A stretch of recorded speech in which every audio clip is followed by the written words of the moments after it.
and welcome to another episode of Carolyn and her clothes. Except today, we're not talking about clothes. Many of you wanted to know about my fitness and health journey, so I decided today to do a video about that. If you haven't seen it already, I'm going to link into the description below and possibly up above my 2023 New Year's resolutions. So before I get started, I want to say that first, I am not a medical professional in whatsoever. I'm not a doctor. I'm not a nurse. Before you start any kind of physical fitness or change in diet, please consult with your healthcare practitioner. I can only tell you what my journey was and how this related to me and how my journey has improved my overall health. Everybody is different. The second thing I want to say too is please remember I am human, I am not an angel, and I make mistakes just like everybody else. All right, so when you hear I can't be perfect 100% of the time, and nobody can, and the whole point is to try and be perfect most of the time with indulgences. So how did this start? I was 47 years old. I was overweight, and I have been overweight most of my life, starting from a small child, even starting as a baby. I just never lost the baby fat. I was always a little bit chubbier than most kids. I always had to wear a size up and then get my pants hemmed because obviously I was always short even as a child. But I couldn't even wear a regular size. I had to go a size up because I carried it in my waist. I gained and lost throughout numerous times in my life. And every time I lost, it was a very restrictive diet where I would punish myself if I overate and would say, screw it, and then forget about anything, And it was literally, deny, lose weight, and then gain it all back. And, I'm a picky eater. I've said this before.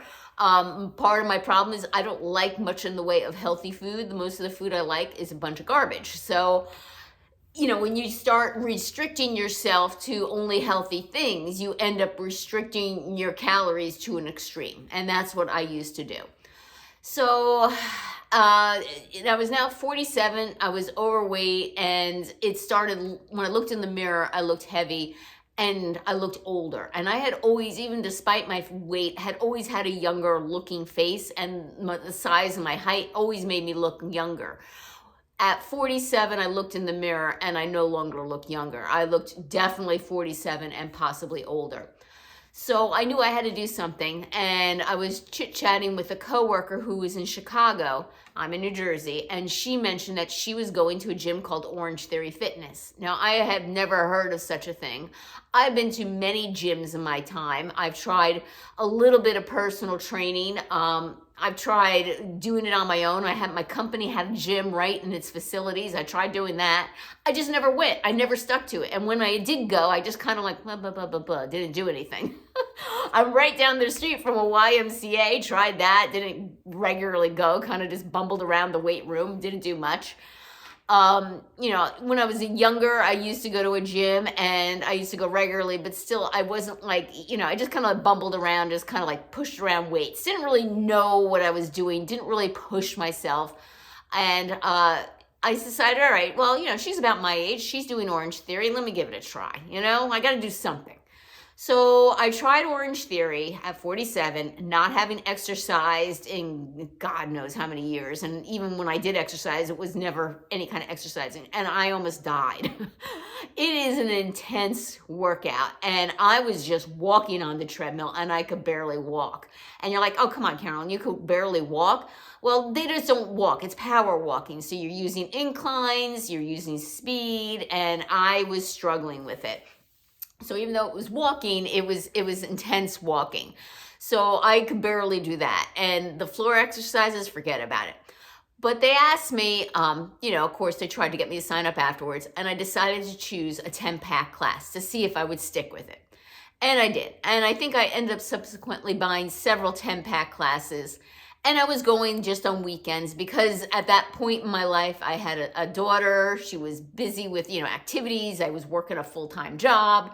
And when things changed, when she started doing competitive gymnastics and her practices got to be 3 hours in the evening, I said, okay, no more excuses. If she's busy doing gymnastics, there's no reason why I cannot go to the gym. So at that point, I signed up for a full membership, and I would go 3 to 4 times a week after work. And let me tell you, I was in some sorry shape. I could barely move after workouts. I remember being on my desk and not wanting to get up and pushing myself around in the chair because I did not want to have to stand up. I dreaded having to go to the bathroom to stand up. I was so sore. And I continued that. I, worked my way up from being a power walker. Finally, I got the hang of power walking. And I said, let me try becoming a jogger, because I actually found it easier running on flat road than I actually found it power walking. And I just kept getting better and better and better and better. To the point now where I consider myself a runner. It took a long time to do that. And unfortunately, even though I got better cardiovascularly, I could see huge improvements at the gym as to what I was able to do, the weight just was not coming off of me. And I knew why the weight wasn't coming off of me deep inside, because it is like 95% diet and 5% exercise. And my diet was just horrendous. I would eat like an entire box of Fiber One cereal, because Fiber One's healthy. I eat a whole thing of peanuts from, Costco or Sam's, because, that's the healthy kind of fat. I would also eat a whole box of Triscuits, they're whole wheat, hey. So needless to say, the weight was not coming off. And I remember getting discouraged. And one of my longtime friends, I've known her since I was born, happens to be a primary care physician. She is not my primary care physician. She lives over an hour away from me. But and I expressed my frustration to her about not losing weight. She says, Carolyn, think about what you're doing to the inside of your body versus the outside. She goes, you are making your heart so much stronger.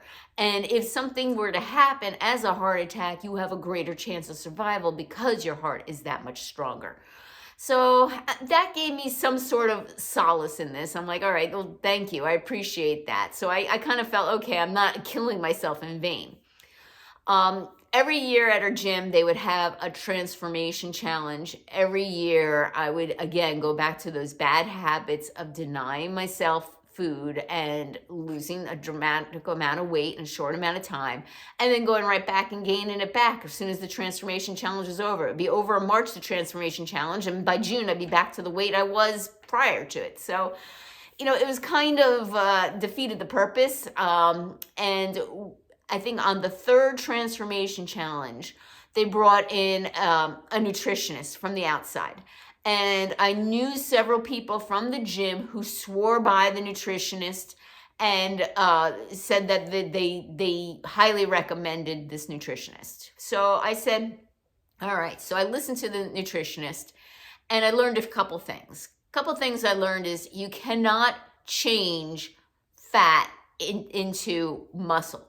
You can lose fat and you can build muscle, but you just can't convert it. They're two completely different types of cells. Another thing I learned was that, and this is something you could Google up, protein and carbohydrates have the same amount of calories per gram. So it's not like carbohydrates are this big evil and you shouldn't have carbohydrates. And it's not like you should have all protein either. You need to have a balanced diet. It's fat that actually has more calories per gram than anything else. And again, this isn't the diet rules or whatever. It's just science, just fact. Google it. Google number of calories per gram for fat, number of grams for carbohydrate or for protein. Carbohydrates and proteins are 4 grams per 4 calories per gram. It's no different. One is not more evil one way or the other.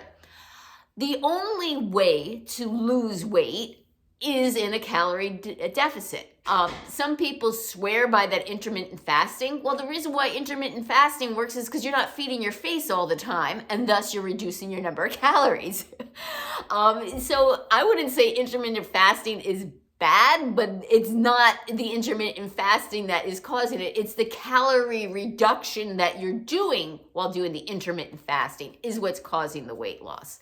Cutting carbs, yeah, oh, well, I have to eat a low carb diet. Well, you're eating a low carb diet. What you're doing again is reducing your calories. So you're going to say, Carolyn, what kind of diet you're on?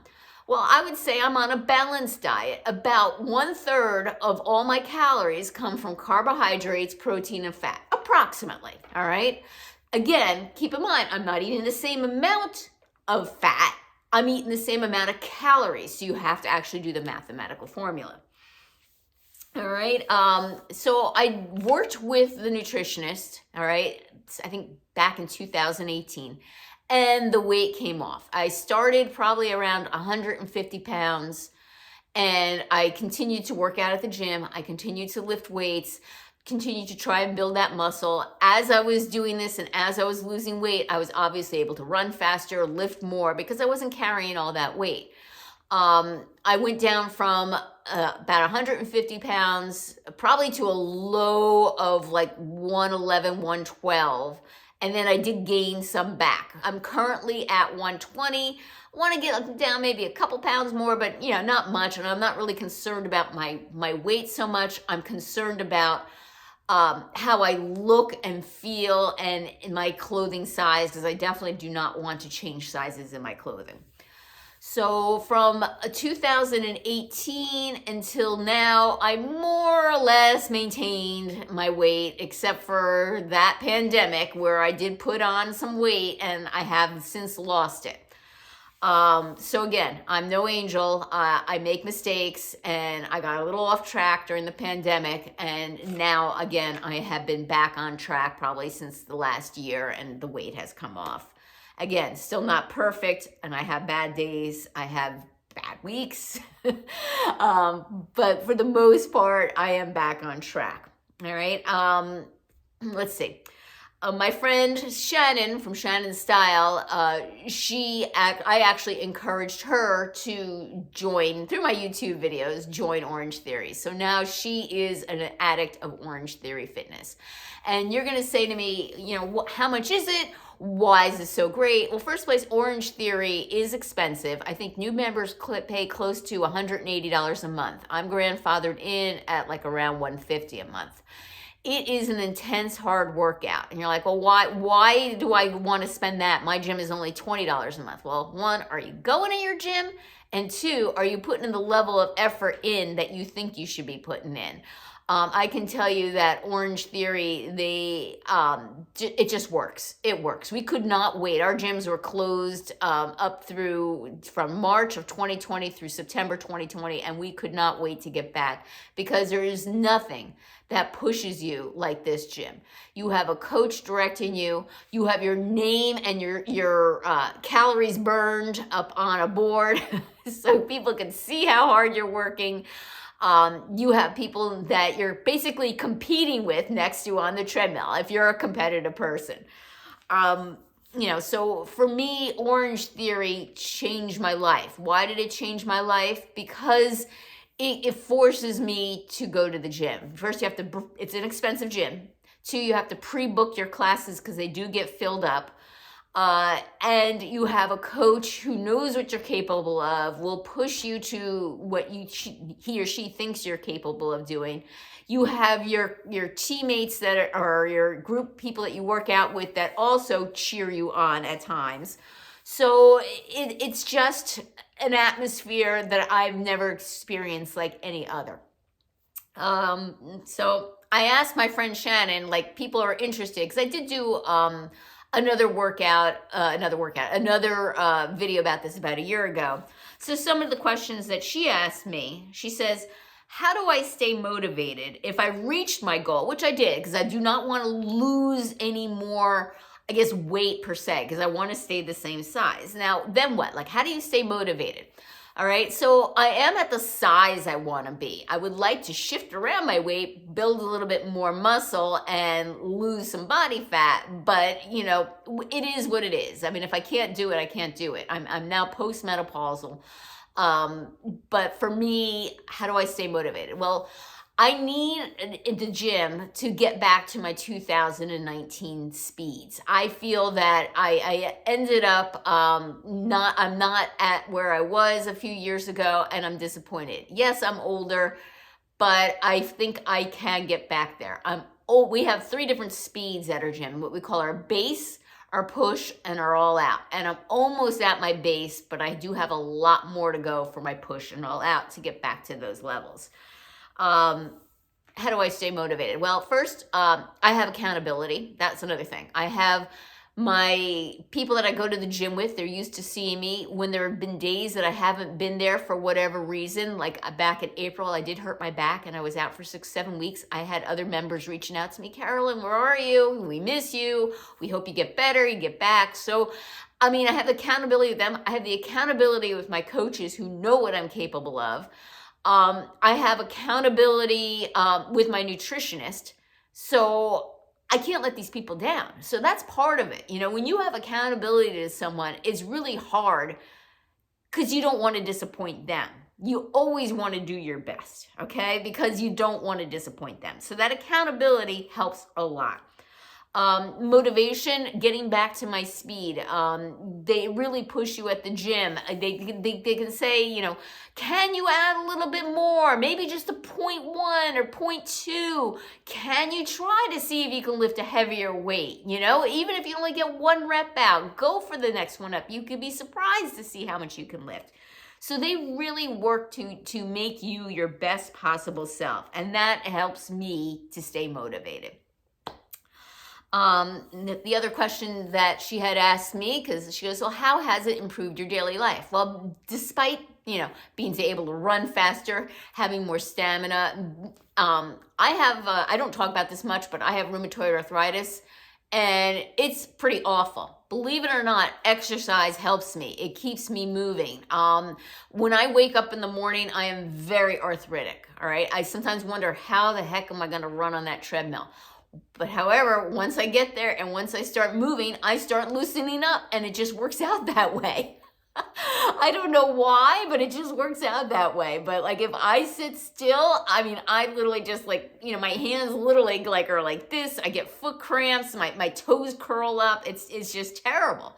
But once I get moving, I am so much better and I feel so much better. Mentally, they talk about a runner's high. It is true, you know, right?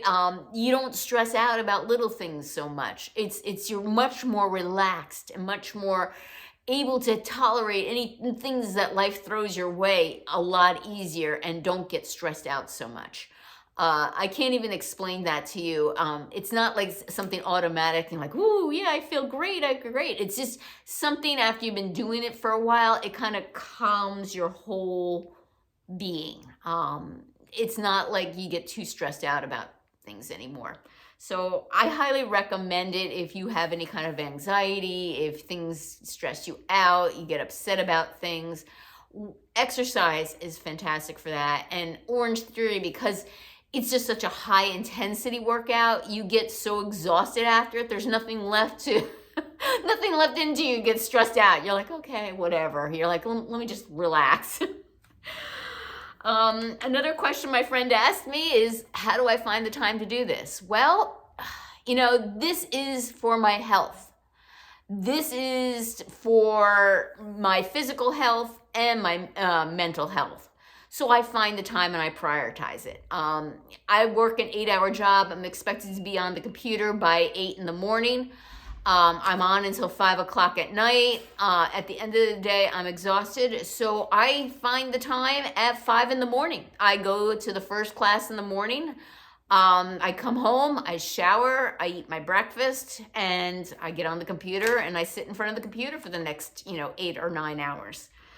On weekends, I go as well too. I go, typically my schedule is I go 3 days on and then I need to take a rest day and let my muscles relax and then go back again 3 days. So it's 3 days on, 3 days off.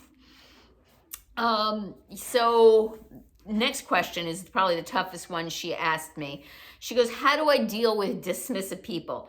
People who claim what a waste of time or what a waste of money, or don't believe that what I do is that significant. All right. Well, first place, I think they need to take a class to realize that. And second, I think you have to realize it's my health, and my health and my being is worth it to me. All right.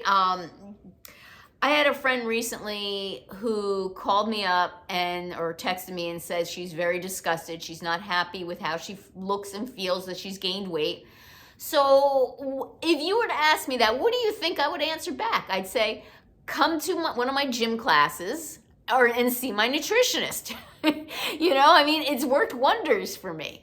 And her response is, well, I already go to the gym. I don't feel like going in the winter. All right. And well, the gym that you go to, yes, you're paying $20 a month. And she just cannot relate to how much I spend. Because when you're going to the gym, you are not trust me, I can guarantee 90% of you that say, well, I go to the gym, 90% of you aren't putting the effort in as much as you would in an Orange Theory workout. It is intense. And yes, no one's going to yell at you or if you slack off or whatever, but people might be looking over at you and going, oh, they're not working very hard. They might not say anything, but you might get the little eye out of the corner of your eye, with somebody looking at you. So it's going to force you to work the hardest you can be. And I burn an average, remember, I'm a short person, 5'2". I'm 54 years old, so I don't burn a lot, but I burn on average 450 calories a class. Because why? Well, I bust my rear end. So, I do have a hard time with dismissive people. And I say, I go to the gym every morning, and I get a response, well, I do yoga. I'm like, yoga's great. Don't get me wrong, but it is not the intensity, because I've done yoga too. It's not the intensity that running like a lunatic on the treadmill will give you, or lifting heavy weights while doing squats, all right? Or using the water rower. That's another thing that we use at the gym. And every day it's a different workout. So all the muscle groups at some point are going to be hit on you. So it's not like your body can get used to a workout, because it changes all the time. Let's see, what else? The other question is my husband came up with this one. So, what do you do when there's a party or you go on vacation? How do you not gain weight? Well, the answer is I do. I'm human. When there's a party or if we go out to dinner, I eat what I want. I don't care. It's one meal. But the next day, I got to make sure I get back on track. I go back to following my macros. I stick to my gym schedule. I try and continue back where I am. One day it's one day out of a full year, all right? It's okay to have a day that you're off. So, again, it's the 80-20 rule. Even on a daily basis, I budget in snacks. I today had mint-covered, chocolate-covered pretzel. They're Girl Scout pretzels. I think my husband got at Sam's or Costco. They were very good. I had 5 of them. They're 5 small pretzels. I think they're 140 calories for that. So I budgeted that into my macros. It's just what I do on a regular basis. The rest of my meals are going to be, healthy, nutritious, and, everything that you need to do to stay full and have energy to have this workout. So that is it for this. If you have any questions, drop them in the box below. I'll answer them in follow-ups. I know there was a big interest in understanding my fitness routine and health journey, but I'm not quite sure exactly what you're interested in. So put them in the questions below. And if you have anything else you'd like me to talk about, also put them in below. I'll be doing some fashion videos as well, but I know that this one was a big one, so I wanted to tackle this first, especially as we approach the new year. Thank you again for returning subscribers. I appreciate your support. If you're new here, welcome. I usually do shopping hauls and try-ons. This next month, since I had a lot of requests, I'm going to be doing some about my fitness journey and my daily habits and exactly what I do, so you can kind of understand, how I maintain my weight at the post-menopause. But I'll be sprinkling in some try-ons and shop my closet looks, etc. So if you're new here, hang out, subscribe, and click that notification bell to get notified of future videos from me, and give this video a thumbs up. Take care, and until next time.